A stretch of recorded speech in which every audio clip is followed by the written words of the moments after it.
میں آج آپ کے لیے یہ کہنا چاہتا ہوں کہ دیکھیں، یہ آپ ایک بڑے خطرناک موڑ پہ کھڑے ہیں۔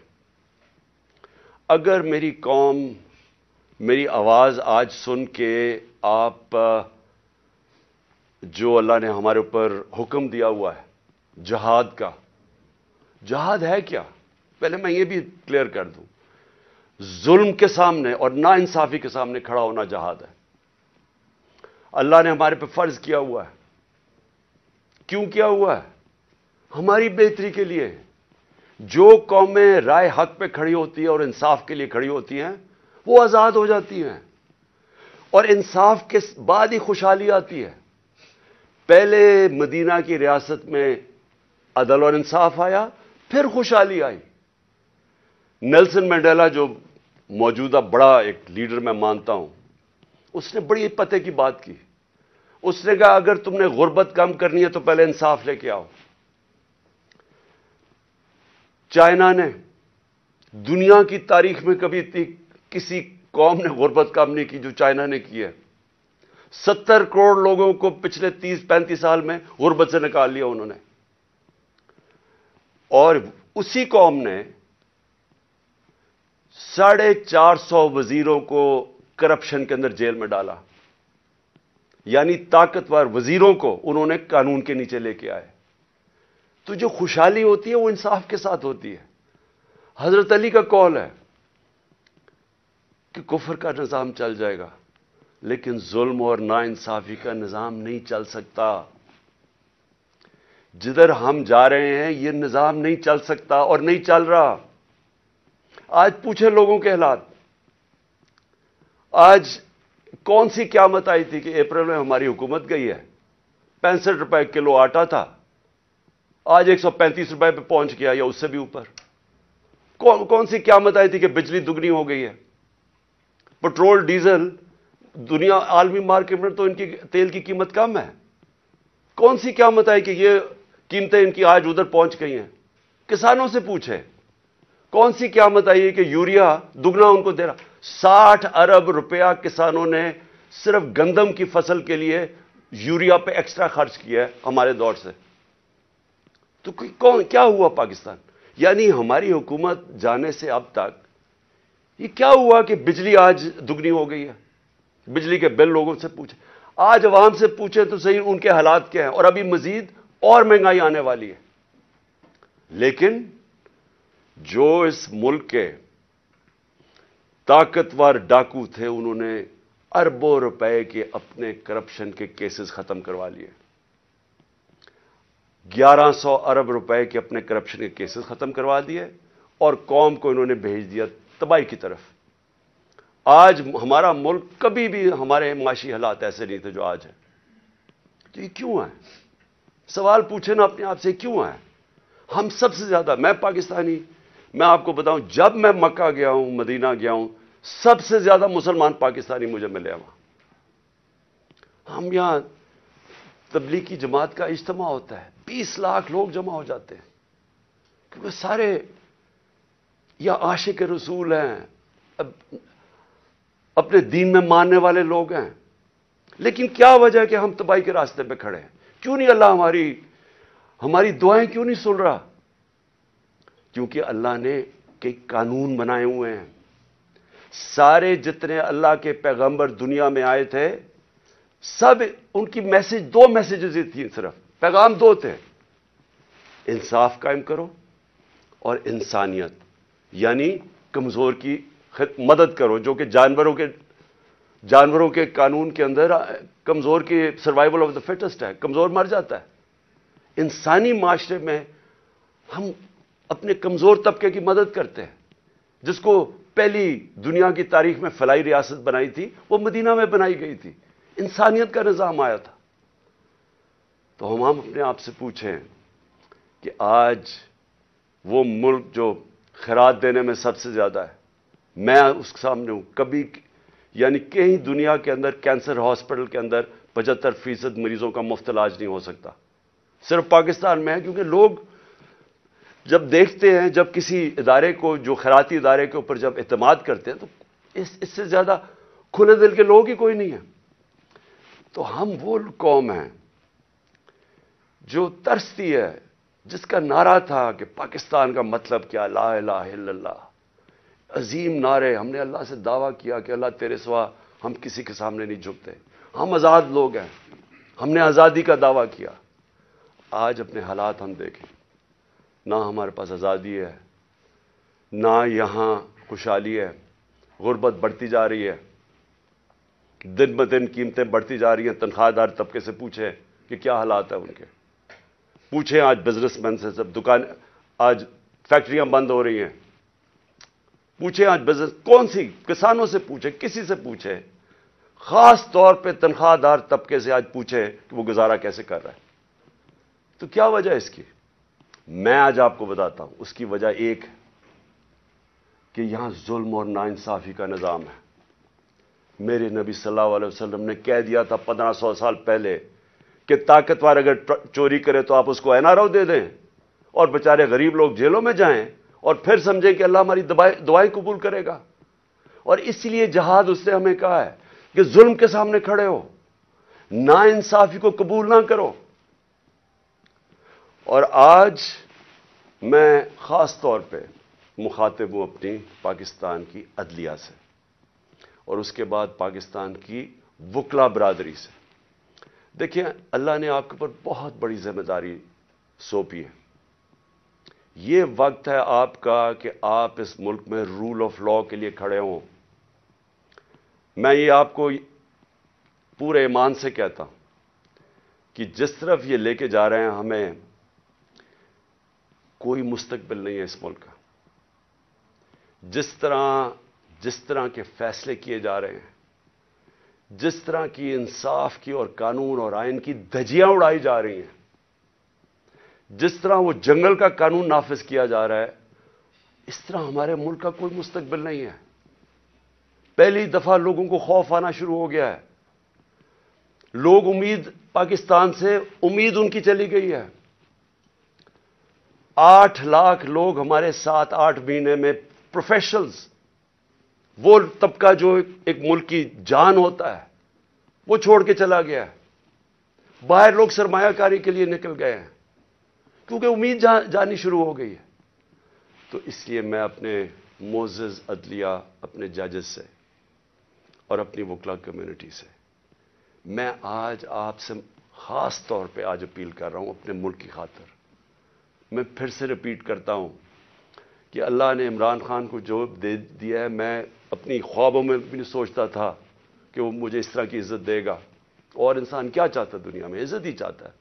انسان کے تو پیسے بناتا ہے عزت کے لیے، پاور میں آتا ہے عزت کے لیے. تو جب اللہ نے اتنی عزت دے دی ہے تو مجھے اور کیا مل سکتا ہے؟ میں صرف اس وقت آپ سب کے لیے کھڑا ہوں. میری جو ساری جدوجہد ہے وہ آپ کے لیے، اور آپ کو اس کے لیے سب کو کھڑا ہونا پڑے گا. میں سارے پاکستانیوں کو کہہ رہا ہوں، آپ اگر آج نہ کھڑے ہوئے، میں آپ کو یقین دلاتا ہوں کہ آگے اندھیرا ہے. میری آواز کیوں بند کرنے کی کوشش کی جا رہی ہے؟ کیوں وہ پولیس یہ فواد چودھری کو کیوں پکڑا ہے؟ کون سا جرم کیا اس نے؟ کوئی مجھے جمہوریت میں بتائے کہ یہ جرم ہوتا ہے کہ جو اس نے اس کو منشی کہہ دیا، اس کو چیف الیکشن کمیشن. کبھی اس کے اوپر بھی کسی جمہوریت میں پکڑا جاتا ہے؟ اعظم سواتی کا کیا قصور تھا؟ کیا اس نے کہہ دیا کہ جناب ایکس آرمی چیف نے NRO 2 دے دیا؟ تو یہ سینیٹر ہے، اس کی رائے ہے. یہ باقی اس ملک کی اکثریت سمجھتی ہے کہ ٹھیک ہے. اس کو ننگا کر کے، تشدد کر کے، پھر وہ گندی ویڈیو، اور پھر اس کو پکڑ لیا، 30 FIR کاٹ دی. شہباز گل، ارشد شریف، جو ارشد شریف کی خبریں آتی ہیں کہ کس طرح اس سے کیا گیا. کیا بچہ جانتا ہے پاکستان میں کہ ارشد شریف جیسا خوددار، دیانتدار، کریڈیبل، ایک محب وطن شاید ہی کوئی صحافی آیا ہو. اس سے جو کیا ہے، اور یہ جو میرے اوپر قاتلانہ حملہ کس لیے کیا گیا؟ میں نے کون سا جرم کیا تھا؟ اور اس کے اوپر ابھی میں آتا ہوں جب میں باقی چیزیں بھی آپ کو سامنے رکھتا ہوں. لیکن میں آج اپنی قوم کو کہہ رہا ہوں کہ دیکھیں، آپ کا مستقبل آپ کے ہاتھ میں ہے. آپ ہیں اللہ کے بعد اس ملک کے وارث. آپ کو اپنی تقدیر اپنے ہاتھ میں لینی پڑے گی.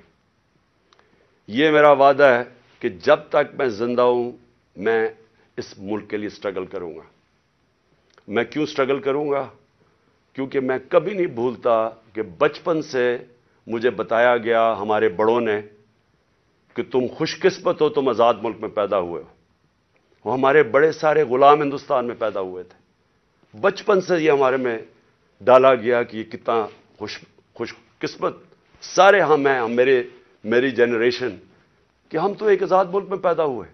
میں کبھی بھی جب دنیا میں باہر گیا، کرکٹ کھیلی، بڑا ٹائم گزارا ہے، پروفیشنل کرکٹ کھیلتا تھا، کبھی میرے ذہن میں یہ نہیں آیا کہ میں پاکستان کے علاوہ کسی اور ملک میں رہ سکتا ہوں. اور میں ابھی بھی جتنی میری باقی زندگی ہے اس ملک کے لیے. میں آپ کو یقین دلاتا ہوں کہ نہ مجھے کوئی جیل سے ڈر ہے. موت میں نے اپنے اتنے قریب سے دیکھی ہے کہ اتنے قریب سے دیکھی ہے. مجھے پورا اللہ پہ اعتماد ہے. میں لا الہ الا اللہ پہ ماننے والا انسان ہوں. جب اس کا فیصلہ ہوگا، قرآن شریف کے اندر آپ پڑھ لیں، آپ نہ آگے ہوتا ہے ٹائم نہ پیچھے ہوتا ہے. اس لیے مجھے کوئی فکر کسی کی نہیں ہے. اور مجھے کوئی یہ جو ہر وقت جیل لے کے جانے لگے ہیں، مجھے اس سے کوئی فکر نہیں ہے. اور نہ ہی میں آپ سب کو کہتا ہوں آپ کو یہ جیل سے ڈرنا نہیں چاہیے. جیل کا ڈراوے جی جیل میں ڈال دیں گے، ڈال دیں جیل میں، کتنوں کو ڈالیں گے.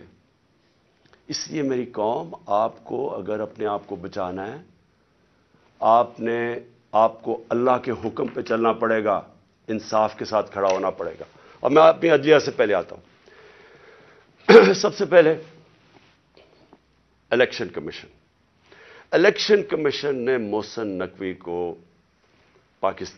پنجاب کا چیف منسٹر بنایا. میں پہلے الیکشن کمیشن سے سوال پوچھتا ہوں کہ کیا آپ کو نہیں پتا کہ جو آئین کا آرٹیکل 218 اس کی شق 3، کیا آپ کو نہیں پتا کہ آپ کی سب سے بڑی ذمہ داری صاف اور شفاف الیکشن کروانا ہے؟ یہ آپ کی سب سے بڑی ذمہ داری ہے. تو میں سوال یہ پوچھتا ہوں کہ کس بیسس پہ آپ نے محسن نقوی کو چنا؟ باقی نام کس بیسس پہ آپ نے ریجیکٹ کیے؟ جبکہ ہم نے وہ نام چن کے دیے جو ہم سمجھتے تھے کہ نون لیگ ایکسپٹ کر جائے گی ان کو، کیونکہ سکھیرا صاحب اس وقت کیبنٹ سیکرٹری ہیں، شہباز شریف کے کیبنٹ سیکرٹری ہیں.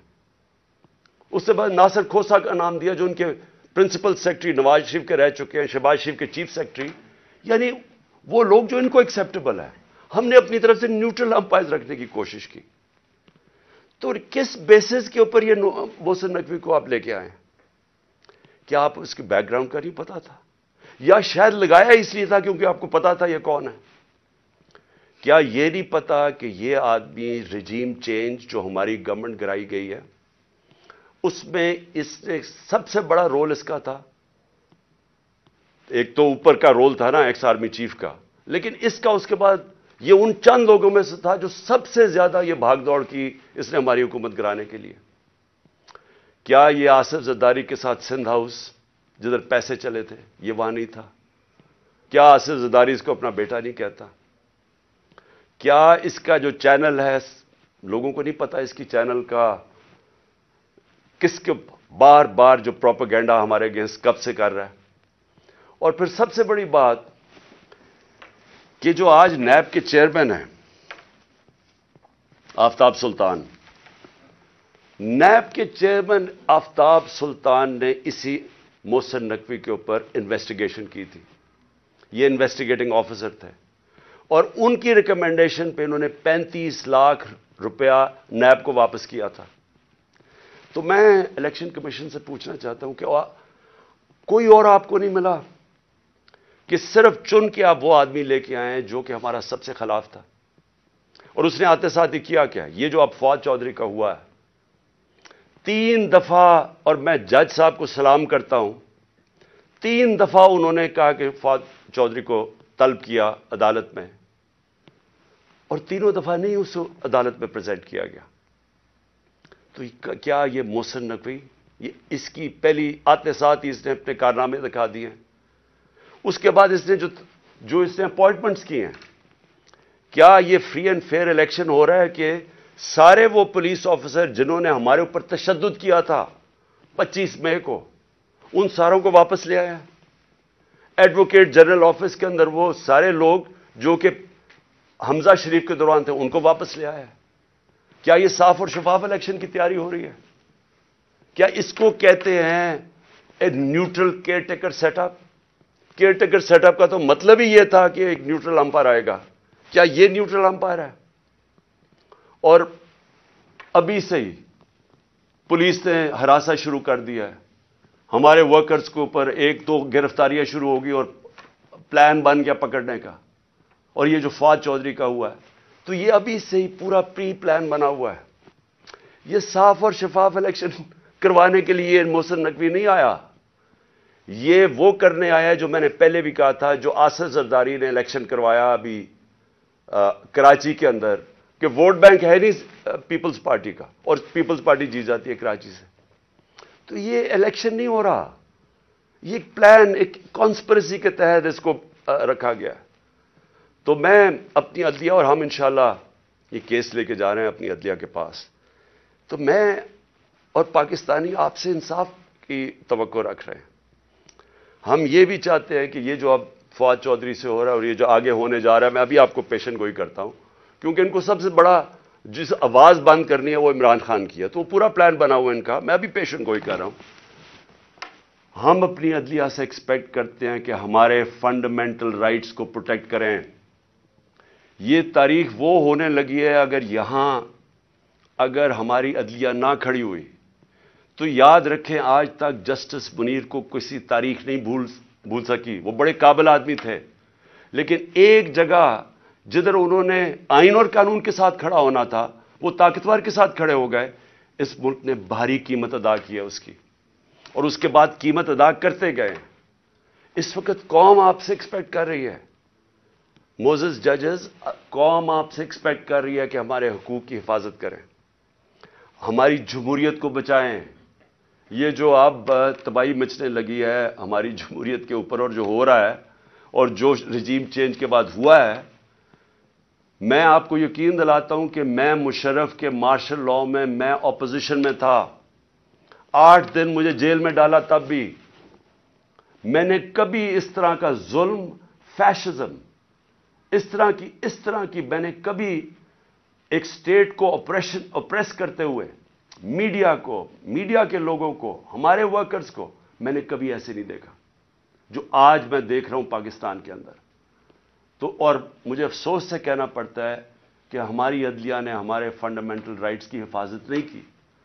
اگر کی ہوتی تو آج یہی وہی جو 25 مئی والے وہ آفیسرز جنہوں نے تشدد کیا تھا, 3 بجے رات کے لوگوں کے گھروں میں گھس کے انہوں نے لوگوں کو پکڑ کے جیلوں میں لے کے گئے تھے, ظلم کیا تھا, لوگوں کو امبیرس کیا تھا. آرٹیکل 14 کانسٹیٹیوشن کا ہماری ڈگنیٹی, ہماری عزت پروٹیکٹ کرتا ہے. انہوں نے سارے لوگوں کو نہ چادر اور چار دیواری کا سوچا, نہ قانون کا سوچا, ظلم کیا. وہ آج آفیسر پھر واپس آ گئے. ہمارے پاس سوائے عدلیہ کے جانے کا کون سا راستہ ہے؟ دوسرا راستہ ہے سڑکوں پہ آ جائیں, دوسرا راستہ ہے ملک کو اور نقصان پہنچائیں جو یہ آگے پہنچا سکے ہیں. اس لیے میں اپنی عدلیہ سے ریکویسٹ کرتا ہوں. اور پھر میں ذرا 2-3 اور چیزیں بتا دوں. جے آئی ٹی, اب جے آئی ٹی بنی تھی, میرے اوپر قاتلانہ حملہ ہوتا ہے. پہلے تو 16 دن کچھ ہوتا ہی نہیں ہے, نہ کوئی investigation. Police F I R کاٹ کے دیکھ دیتی کہ صرف ایک شوٹر تھا اور دینی انتہا پسند نے اٹیک کیا تھا, جو میں پہلے سے ہی سپٹمبر اور اکتوبر میں نے کہہ دیا تھا کہ میرے اوپر واردات ہونے والی ہے اور نام لیں گے دینی انتہا پسند کا. پوری کانسپریسی بنی ہوئی مجھے قتل کرنے کی. میں پہلے کہہ بیٹھا تھا, مجھے پتا بھی تھا اس کے پیچھے کون ہے, اور میں نے ان کے جیسے ہی ہوا میں نے ان کے نام لیے. اپنی حکومت ہوتے ہوئے, پنجاب پولیس ہمارے نیچے ہوتے ہوئے میں اپنی ایف آئی آر نہیں کٹوا سکا. اور مجھے پتا ہے میں کیوں نہیں کٹوا سکا, کیونکہ دوسری طرف طاقتور لوگ تھے اور ہماری ملک کی تاریخ ہے کہ جب طاقتور کا کمزور سے مقابلہ ہوتا ہے تو انصاف نہیں ہوتا. تو لیکن جو جے آئی ٹی کی رپورٹ ہے یہ ذرا سننے والی چیزیں ہیں. اور پھر کیسے اس جے آئی ٹی کو آپ آتے ساتھ ہی حکومت نے پہلی چیز کی ہے جے آئی ٹی بند کی ہے. یہ کس قانون کے تحت کی ہے؟ جے آئی ٹی تو پنجاب کی جے آئی ٹی تھی. فیڈرل گورنمنٹ تو جے آئی ٹی نہیں بنا سکتی. اور جے آئی ٹی کی فائنڈنگز جو فائنڈنگز سامنے آئی ہیں ذرا یہ سن لیں, اس کی وجہ سے یہ بند کی گئی ہے. میں ذرا آپ کو بتانا چاہتا ہوں ساری قوم کو کہ میرے اوپر جو حملہ ہوا تھا جب انہوں نے ایف آئی آر کٹائی پولیس نے, میری نہیں کاٹی, انہوں نے کہا تھا ایک شوٹر ہے. ذرا آپ یہ سنیں, اب تک جے آئی ٹی نے جو عدالت میں جو رکھ چکی ہے, جو عدالت میں چیزیں رکھ چکی ہیں وہ ذرا سنیں. سب سے پہلے انہوں نے یہ کہا جو کہ ڈی پی او گجرات تھا غضنفر حسین اور ایس ایس پی ندیم حسین جو سی ٹی ڈی لاہور تھا, دونوں پنجاب گورنمنٹ کے نیچے تھے. ان دونوں نے آڈیو اور یعنی ٹیپس کی, اس کی وہ جو شوٹر تھا اس لڑکے کی انہوں نے ٹیپس بنائی. اور جب اس کی ٹیپس بنائیں تو جب جے آئی ٹی نے مانگا ان سے ان کا موبائل فون, اور جب جے آئی ٹی نے ان کو بلایا ان دونوں کو, انہوں نے صاف انکار کر دیا کہ ہم جے آئی ٹی میں نہیں آتے. کون تھا ان کے پیچھے جو اتنا طاقتور تھا اور جس کو خوف تھا کہ کہیں جے آئی ٹی میں سچ نہ نکلا ہے؟ ان کو روک دیا. پھر ذرا آگے چلیں. اس کے بعد جب جو سیکنڈ جو دوسری ویڈیو بن رہی تھی, وہ نوید جو شوٹر تھا اس کی سی ٹی ڈی میں جب اس کی جو ویڈیو بن رہی تھی, اب ذرا یہ سنیں. رپورٹ لکھتی ہے جے آئی ٹی کے 4 سے 5 جو نامعلوم لوگ وہاں موجود تھے. وہ کون تھے؟ پولیس سی ٹی ڈی کے اندر اس کی بنایا جا رہا ہے اس کا سیکنڈ ویڈیو, اور وہ بھی اس کی کون سا قانون اجازت دیتا ہے کہ پولیس ویڈیوز بنا کے ریلیز کرتی رہے میڈیا کو. لیکن وہاں جو سب سے زیادہ چیز ہے 4 اور 5 وہ جے آئی ٹی کہتی ہے نامعلوم لوگ وہاں بیٹھے ہوئے تھے. یہ کون تھے؟ پھر اسٹیبلش ہو جاتا ہے 3 طریقوں سے. آئی وٹنسز جو گواہ دیکھتے ہیں وہ شوٹر کو 3, ایک فورینزک کے ذریعے, اور ایک پھر فورینزک کے ذریعے یعنی کہ جو خول ملے تھے ان کی گولیوں کے, وہ 3 جگہ سے ملے. اور کرائم سین رپورٹ جو تھی, ان سب نے ثابت کیا کہ 3 شوٹر تھے. یعنی جو انہوں نے رپورٹ بنائی تھی کہ صرف ایک دینی انتہا پسند نے قتل کرنے کی کوشش کی, اس کو سب کو رد کر دیا. اس لیے یہ آتے ساتھ ہی انہوں نے جے آئی ٹی بند کی, کیونکہ میں نے نام تو ایک شہباز شریف کو رانا ثناء اللہ کا لیا ہوا ہے, اور وہی بیٹھے ہوئے ہیں فیڈرل گورنمنٹ میں, اور انہوں نے آ کے انہی کے نیچے اب جے آئی ٹی بنے گی.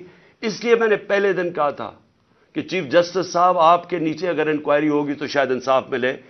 ان کے ہوتے ہوئے, اور وہ جو ایجنسی کا آفیسر ہے ڈرٹی ہیری, مجھے کوئی امید انصاف کی نہیں تھی. اور وہ آپ ذرا دیکھیں کہ جو اس جے آئی ٹی نے جو چیزیں بھی نکالی اس کے اوپر بھی ذرا دیکھیں کہ انہوں نے کس طرح اس کو بند کرنے کی کوشش کی.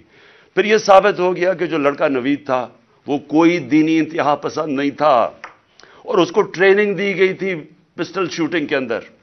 کوئی پسٹل شوٹنگ ایسے نہیں کرتا کہ سیدھی ایسے ریپڈ فائر کرے, وہ ٹرینڈ تھا. اور جو 5ویں چیز سامنے آئی, 4 جے آئی ٹی ممبرز کے اوپر پریشر ڈالا گیا. کس نے ڈالا؟ اور انہوں نے اپنی چینج کی رپورٹ, جو عدالت میں جو تھی رپورٹ, اس کی فائنڈنگ چینج کر دی. اور پھر کیا ہوتا ہے, جو پروسیکیوٹر جنرل ہے,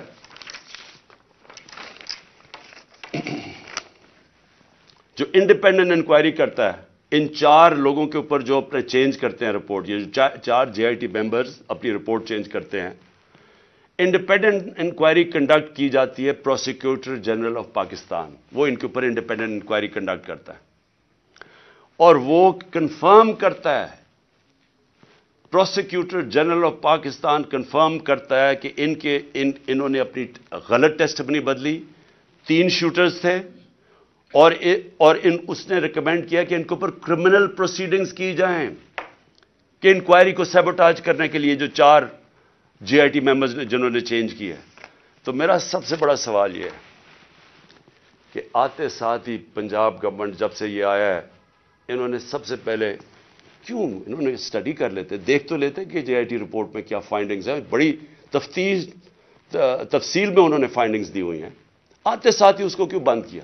اور پھر جو سب سے زیادہ کام کر رہا تھا, پہلے تو یہ 4 بھگا دیے, جو سب سے زیادہ کام کر رہا تھا, میں اس کا نام دیتا ہوں, وہ بڑا مجاہد, اس طرح بھی ماشاءاللہ ایسے لوگ تھے, انہوں نے آتے ساتھ ہی یہ جو محسن نقوی نے اور کیا کام کیا کہ اس نے جو لڑکا جو سب سے زیادہ کام کر رہا تھا, اس کا میں نام اس لیے بتانا چاہتا ہوں کیونکہ سعید انور شاہ, یہ انویسٹیگیٹنگ آفیسر تھا جس نے کھڑا ہوا اور جس نے عدالت کے اندر چلان دیا, انہوں نے آتے ساتھ ہی اس کو سسپینڈ کر دیا.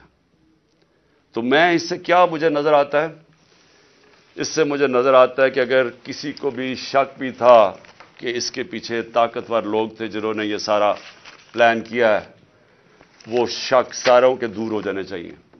یہ پلان تھی کانسپریسی, اور یہ لوگ یہ جو اوپر بیٹھے ہوئے ہیں شہباز شریف اور وہ جو دوسرا ہے رانا ثناء اللہ, وہ بالکل اس کے اندر ملوث تھے. کیونکہ اگر وہ ملوث نہیں تھے, ان کو کس چیز کا ڈر تھا؟ کیوں وہ یہ بار بار جے آئی ٹی کو سیبوٹاج کرنے کی کوشش کر رہے تھے, اور کر دیا. اب کیوں نہیں چلنے دیا جے آئی ٹی کو؟ بعد میں رپورٹس چیلنج ہو سکتی ہیں, اس کے اوپر کیس تو آگے چلتا ہے, لیکن کیوں انہوں نے کیا؟ کیونکہ ہمارے ملک کی تاریخ ہے. لیاقت علی خان کس نے ان کو قتل کیا ابھی تک کبھی نہیں پتا چلا. بے نظیر بھٹو کوئی پتہ نہیں, ایک دم اس کی جو سین تھا جدھر وہ بیچاری کو شہید کیا گیا, وہ سارا ایک دم کلیئر کر دیا. کس کے انسٹرکشن پہ کیا گیا کوئی کبھی نہیں پتا چلتا. اس لیے یہ جو پورا کور اپ ہو رہا ہے, یہ بھی کیونکہ طاقتور لوگ انوالوڈ ہیں, اس لیے کوئی پوری کوشش ہوگی اس کو کور اپ کرنے کے لیے. میں آگے اب چلتا ہوں. جب جو آئین ہے ہمارا, اور آئین بڑا کلیئر ہے, آئین کا آرٹیکل 105 یہ کہتا ہے کہ جیسے ہی ایک اسمبلی ڈیزالو ہوتی ہے, جیسی اسمبلی ڈیزالو ہوتی ہے تو گورنر 48 گھنٹے کے اندر وہ ایک ڈیٹ دیتا ہے الیکشن کی. یہ آئین کے اندر لکھا ہوا ہے, 105 آرٹیکل 105 میں لکھا ہوا ہے. نہ کے پی کے گورنر نے ابھی تک ڈیٹ دی ہے, نہ پنجاب کے گورنر نے ڈیٹ دی ہے. سوال یہ کیوں نہیں دی؟ ہم نے اپنی گورنمنٹ کیوں گرائی؟ کبھی سوچا کہ کوئی اپنی گورنمنٹ خود چھوڑ دیتا ہے, ڈیزالو کر دیتا ہے؟ کبھی اس ملک کی تاریخ میں ہوا ہے؟ 60% پاکستان جس کے اوپر ہماری گورنمنٹ ہو, ہم خود ہی کہیں کہ جی ٹھیک ہے یہاں ہم اسمبلیز ڈیزالو کرتے ہیں. میں نے نیشنل اسمبلی بھی اپریل کے اندر ووٹ آف نو کانفیڈنس سے پہلے میں نے وہ بھی کہا تھا کہ میں ڈیزالو کرتا ہوں, الیکشن کروا دیں. تو یہ اس لیے کرتے ہیں, ہم نے اس لیے فیصلہ کیا کہ جب ایک ملک کے اندر سیاسی طور پہ استحکام نہیں ہوتا تو معیشت کے اوپر ڈائریکٹ اس کا امپیکٹ جاتا ہے. ہم نے یہ اس لیے اپنی اسمبلیاں ڈیزالو کی کیونکہ ہمیں نظر آ رہا ہے کہ ملک تباہی کی طرف جا رہا ہے, ڈیفالٹ کی طرف جا رہا ہے. جس طرح میں پہلے کہہ بیٹھا ہوں کہ کسی طبقے سے پوچھ لیں آج پاکستان میں کہ معیشت کا کیا حال ہے, وہ سارے آپ کو یہ کی جواب دیں گے برے حالات ہیں, گر رہا ہے نیچے. تو ہم نے اس کو اس لیے اپنی گورنمنٹس کی قربانی دی کہ ہم یہ سمجھتے ہیں کہ اگر ہم نے اس ملک کو اٹھانا ہے واپس تو سب سے پہلے صاف اور شفاف الیکشنز کی ضرورت ہے. صاف اور شفاف الیکشنز کا مطلب پولیٹیکل سٹیبلٹی. جب لوگوں کو ایک اعتماد ہوگا, بزنس کمیونٹی کو جو باہر بیٹھی ہے جو اندر بیٹھی ہے, کہ اب 5 سال کے لیے حکومت آ گئی اور پبلک مینڈیٹ کے ساتھ جو بڑے فیصلے کر سکتی ہے, جو ضرورت ہے آج پاکستان کو نکالنے کی اس دلدل میں سے, تو تب ہی ملک اٹھ سکتا ہے. ان کے اوپر تو نہ باہر نہ کسی کو اندر اعتماد رہ گیا ہے. تو یہ تو جتنی دیر چلتی رہے گی لوگوں کی تو تباہی ہے اس کے اندر. تو اس لیے ہم نے اپنی گورنمنٹس ڈیزالو کی تھی. ہمارا سوچ یہ تھی کہ اس کے بعد الیکشنز کی طرف ہم جائیں گے, اور اس لیے قربانی دی تھی. ابھی تک لگ یہ رہا ہے, اور یہ جو محسن نقوی کو لے کے آئے ہیں, اب یہ واضح ہو گیا کہ ان کا کوئی موڈ الیکشن کروانے کا نہیں ہے. میں پھر اپنی عدلیہ سے پوچھتا ہوں کہ اب ذمہ داری آپ کی ہے. آئین کے اندر کوئی گنجائش نہیں ہے. جیسے ہی گورنمنٹ ڈیزالو ہوتی ہے آرٹیکل 105 105 واضح طریقے سے کہتا ہے کہ 90 دن کے اندر آپ نے الیکشن کروانے. اب ذمہ داری آپ کی ہے کیونکہ آپ کو دنیا دیکھ رہی ہے آپ کی طرف کہ کیا یہ آپ کریں گے یا نہیں کریں گے. کیونکہ میں پھر سے کہتا ہوں کہ مجھے افسوس سے کہنا پڑتا ہے کہ ہمارا ملک وہ نہیں بن سکا جو بننا چاہیے تھا.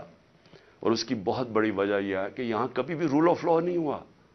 یا طاقتور ہمیشہ قانون سے اوپر ہے.